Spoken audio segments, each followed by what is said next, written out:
Sakit, ate, tulong! Oh!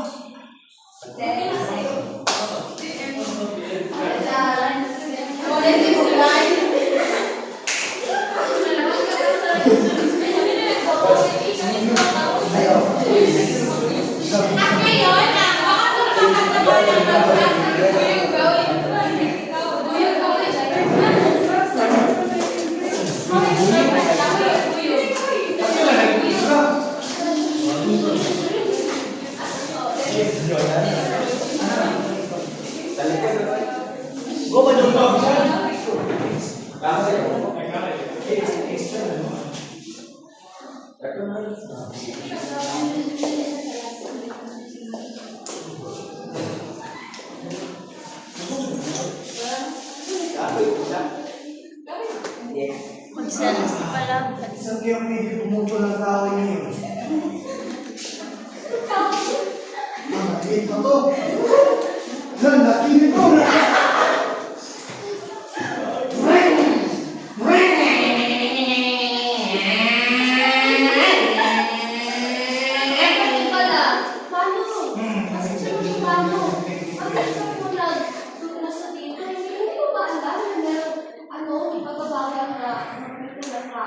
Bakit naman bawal?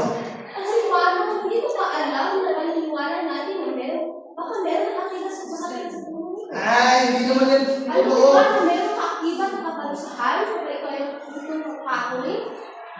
Hindi yan totoo. Tinuhang bukod yan. Paniniwala natin yan eh.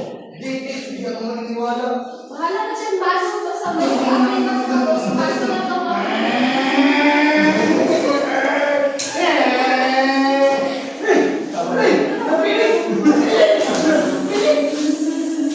Ngayon, bigyan ninyo ang sarili ng very good clap dahil kayo ay nakapagsadula ng maayos sa harapan.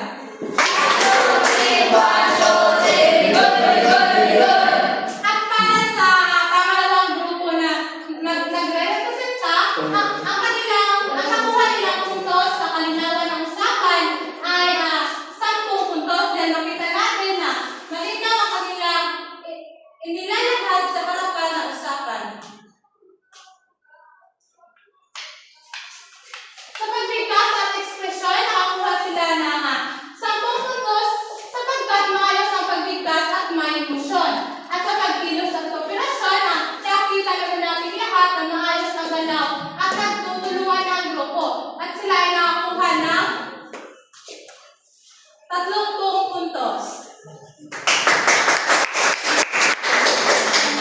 At sa unang grupo naman ay kalinawan naman ang usapan na ako nasa ng 10 at pagbigas at ekspresyon ay 10 din at pagkilos at kooperasyon ay 10 din at pareho sila sa unang nagre-representa na kuha ng 30 puntos.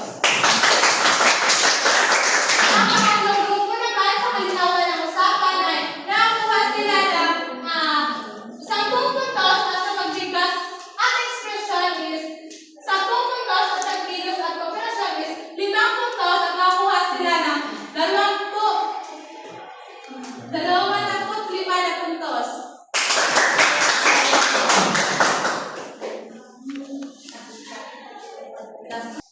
Babalik na naman natin yung ating mga gabay na tanong. Basa Nicole ng gabay na tanong. Paano ay pinapakikita ng tauhan ng pag-aaral sa tradisyon o paniniwala? At pakibahagi natin yung sagot. So, yung napakita ng mga tauhan ng pag-aaral ng tradisyon sa kanilang batay sa paniniwala sa pamamagitan ng pagsunod nito at pag-aaral ng kanilang mga paniniwala.